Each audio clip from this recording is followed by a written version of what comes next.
Hello everyone, how are you? I hope you all are doing well. तो आज हम start कर रहे हैं एक्टिविटी रेशियो, या हम इसको बोल सकते हैं टर्नओवर रेशियो। तो बच्चे, इससे पहले हम टू रेशियोज कर चुके हैं, लीवरेज रेशियो और लिक्विडिटी रेशियो। जिन बच्चों ने नहीं देखा है वो मेरी लास्ट क्लासेस को देख सकते हैं। और थर्ड वन है एक्टिविटी रेशियो, या हम इसको बोल सकते हैं टर्नओवर रेशियो। तो बच्चे, एक्टिविटी रेशियो या टर्नओवर रेशियो को इवेल्युएट किया जाता है for the efficiency of the use of assets, कि आप कंपनी की एसेट्स का कितना एफिशिएंटली यूज कर रहे हो। और साथ के साथ ये रिलेशनशिप दिखाता है between sales and assets of a company, कि कंपनी की एसेट्स का एफिशिएंटली यूटिलाइजेशन हो रहा है या नहीं।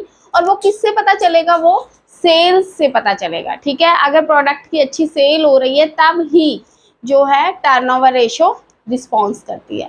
साथ के साथ how quickly the firm is able to convert its assets into the sale, कि एसेट्स को, अभी मैंने आपको बोला ना कि कंपनी की जो एफिशिएंसी है वो सेल पे डिपेंड है। अगर सेल अच्छी है तब ही आपकी एसेट्स का एफिशिएंटली यूटिलाइजेशन हो रहा है, प्रोडक्शन हो रही है। अगर सेल ही नहीं है तो आप बना के उसको ओवर स्टॉक करके अपने गोडाउन्स में थोड़ी ना रखोगे। ठीक है ना? तो इसलिए कि फर्म कितनी एबल है कन्वर्ट करने में अपनी एसेट्स को सेल्स के अंदर। तो ऑब्वियसली जब सेल्स के साथ आप चेक करें रिलेशनशिप, तो सेल्स को भी इंक्लूड किया जाएगा। So it calculated through sales और कॉस्ट ऑफ सेल्स। ठीक है, नेक्स्ट वन है इसका जो रिजल्ट, कैलकुलेशन तो होती है सेल्स के थ्रू, और रिजल्ट जो है वो हमेशा परसेंटेज या टाइम्स के अंदर आता है। तो परसेंटेज या नंबर ऑफ टाइम्स आ जाएगा। अगर जितनी ज़्यादा हाई रेशो होगी उतना ही ज़्यादा आपकी जो एसेट्स है उसका एफिशिएंटली यूटिलाइजेशन हो रहा है, आपके जो रिसोर्सेज है उनका एफिशिएंटली यूटिलाइजेशन हो रहा है। क्लियर है?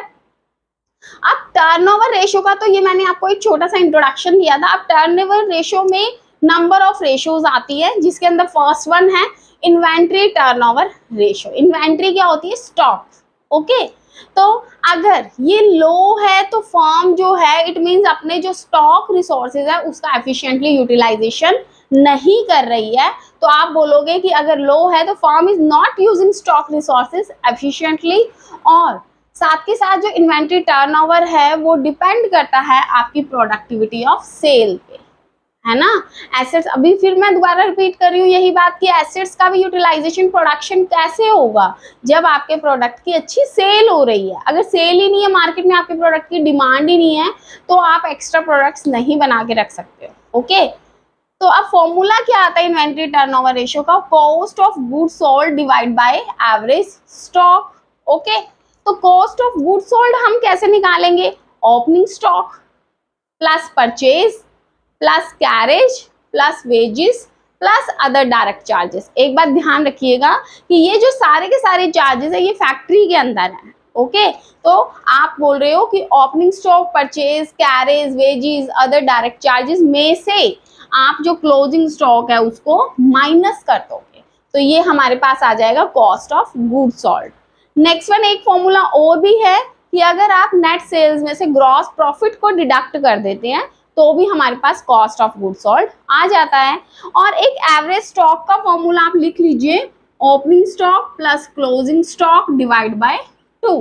तो ये क्या हो जाएगा? हमारे पास एवरेज स्टॉक हो जाएगा।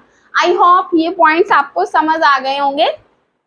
अब एक जल्दी से एग्जाम्पल और कर लेते हैं जिससे आपको एफिशिएंटली पूरा proper turnover, inventory turnover ratio जो है वो समझ आ जाए। ठीक है, तो आपको इसका जो क्वेश्चन है वो आपके स्क्रीन बोर्ड पे मिल जाएगा, तो प्लीज आपको इसको रीड कर लीजिएगा, स्क्रीनशॉट ले लीजिएगा और फिर अपनी बुक के अंदर इसको ट्राई कीजिए। तो क्वेश्चन रीड करते हैं।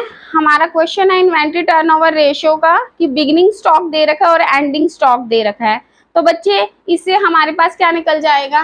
एवरेज स्टॉक निकल जाएगा। तो एवरेज स्टॉक लगा लेते हैं हम, 20,000 प्लस 10,000 डिवाइड बाय 2, कितना हो गया है? 15,000। ओके, इसमें तो कुछ था ही नहीं, तो 15,000 हमारा एवरेज स्टॉक आ गया है। फिर परचेज है, कैरेज इनवर्ड है, सेल्स है। हमें कॉस्ट ऑफ गुड्स सोल्ड निकालने, कॉस्ट ऑफ गुड्स सोल्ड का ओपनिंग स्टॉक ऐड करना है, परचेज ऐड करना है, कैरेज इनवर्ड ऐड करना है, और माइनस क्या कर देना है, क्लोजिंग स्टॉक। ठीक है, सेल्स दे रखे बट ग्रॉस प्रॉफिट नहीं दे रखा, अदरवाइज हम नेट सेल्स में से ग्रॉस प्रॉफिट को भी माइनस कर देते।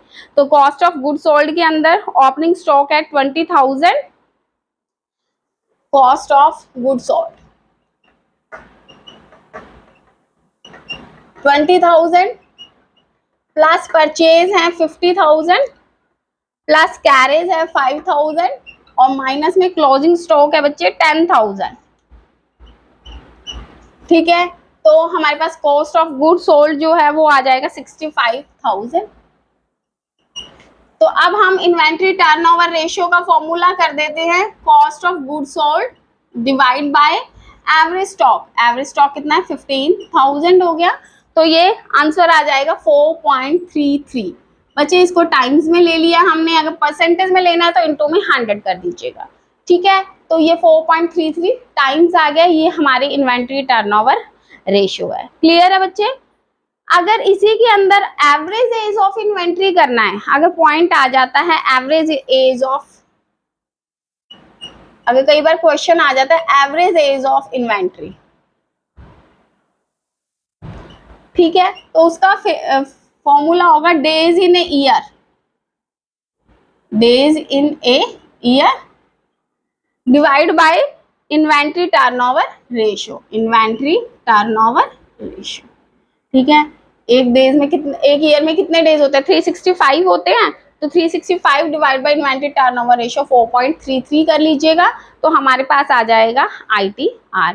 कहने का मतलब होता है इसको हम इन्वेंट्री होल्डिंग पीरियड भी बोल देते हैं, नोट कर लीजिए, इन्वेंट्री होल्डिंग पीरियड।